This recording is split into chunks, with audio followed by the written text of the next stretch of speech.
Good morning, praise the Lord. ઈશ્વરનો આભાર માનતા આવો ફરીને એકવાર નવા દિવસની શરૂઆત પ્રભુના વચન અને મનન દ્વારા કરીએ. પ્રભુનું વચન કહે છે, પણ દુષ્ટતાના બંધનો છોડવા, દબાયેલાને મોકળા કરીને વિદાય કરવા અને વળી સર્વ ઝૂંસરીને ભાંગી નાખવી. જે ઉપવાસ હું પસંદ કરું છું તે શું એ નથી?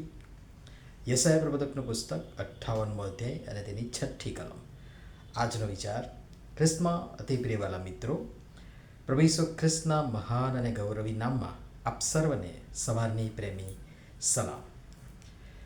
પરમેશ્વરે વચન 8થી લઈને 12 સુધી જે ખાતરી આપી છે, જેના વિશે મેં ગઈકાલે પણ કહ્યું, તેની આગળ તેઓ જે આપણી પાસે અપેક્ષા રાખે છે તેની સંક્ષિપ્ત માહિતી વચન 6 અને 7માં આપી છે, જે આપણી સમજણ અને આપણી જે વૃત્તિ છે એનાથી બિલકુલ વિપરીત અથવા તો વિરુદ્ધ છે. મતલબ ઈશ્વર જે કહે છે તે આપણે કરતા નથી, અને જે ઈશ્વરને નથી પસંદ, ઈશ્વરને નથી ગમતું, તે જ આપણે કરીએ છીએ. તો ખરેખર શું કરવું જોઈએ? વચન 6 અને 7 પ્રમાણે દુષ્ટતાના બંધનો છોડવા, ઝૂંસરીના જોતર છોડવા, દબાયેલાને મોકળા કરીને વિદાય કરવા, સર્વ ઝૂંસરીને ભાંગી નાખવી, ભૂખ્યાને રોટલી આપવી, ભટકતા ગરીબોને આશ્રય આપવો, વસ્ત્રહીનને વસ્ત્ર પહેરાવવું, બંધુઓથી મોહ સંથાડવું નહીં. આ એક નાનો પણ વિચારવા લાયક મુદ્દો ઘણું બધું કહી જાય છે, ને એ આપણી વિશ્વાસીઓની ઓળખ છે. કંઈક અંશે પ્રવર્તમાન સમય જોતા એમ કહી શકું કે એ આપણ વિશ્વાસીઓની ઓળખ હતી.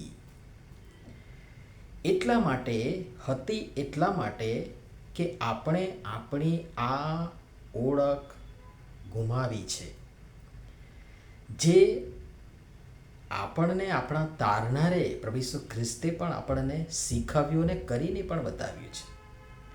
ભૂખ્યાને ભોજન, તરસ્યાને પાણી, ભટકતાને આશ્રય, વસ્ત્ર વિહોણાને વસ્ત્ર પહેરાવવું. તપાસો, આપણો ઇતિહાસ તપાસો. વિશ્વાસીઓનું નામ પડે એટલે મહત્વની 2 સેવા કોઈ પણ વ્યક્તિ આંખો બંધ કરીને કહી દે. એક શિક્ષણની સેવા, બીજી વૈદ્યકીય સેવા. અને બીજું બધું તો જે ઉપર લખ્યું છે, વર્ણન કર્યું છે, એ બધું તો ખરું જ. ક્યાં છે આ બધું? એનું કારણ છે આપણે દંભ, દેખાડો, આડંબર અને છેતરામણી દુનિયાના શિકાર થઈ પડ્યા છે. અને દુષ્ટ બહુ હોશિયાર છે, ચતુર છે, અને એ આ બધાનો ઉપયોગ કરીને આપણને માર્ગમાંથી ભટકાવી દે છે.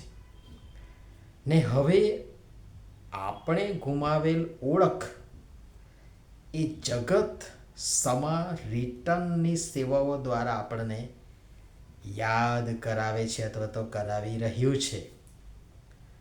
હા, સમય રહેતા સમજી પાછા ફરીએ તો આ બધી ત્રુટીઓને આપણે સુધારી પણ શકીએ છીએ અથવા તો સુધારી પણ શકાય છે. ને એ માટે દંભ નહીં, માત્ર ધાર્મિક કૃત્યોમાંથી લખેલી સુવાર્તામાં આપણે જોયું, પ્રભુ ઈસુ ખ્રિસ્તે કહ્યું એ પ્રમાણે એ ધાર્મિક કૃત્યો નહીં, પણ વાસ્તવમાં ને ખરેખર ખ્રિસ્ત ઈસુ અને તેમના ગુણ લક્ષણોને આપણામાં આત્મસાત કરવા પડશે. મતલબ મારામાં હું નહીં, પણ ખ્રિસ્ત જીવે. અને જેનામાં ખ્રિસ્ત હશે, જીવશે, તેનું જીવન જ કંઈક અલગ તરી આવશે. અથવા જણાશે. ખ્રિસ્ત તેમનામાં પ્રદીપ્ત થશે. વધુ આવતીકાલે જોવાના માટે પ્રયાસ કરીશું. પ્રભુ આ બધી બાબતો સમજવા આપણ સર્વની સહાય તથા મદદ કરો. નમીએ પ્રાર્થના કરીએ. પ્રેમાળ પિતા, અમને તમારા બાળકો તરીકે મળેલ ઓળખને સમજવા અને જાળવી રાખવા અને એ સર્વ દ્વારા માત્ર ને માત્ર તમારો મહિમા થાય એમ કરવા અને રહેવા કૃપા કરી આમ સૌની તમે સહાય તથા મદદ કરો. પ્રભુ ઈસુના નામમાં આમેન. ધન્યવાદ.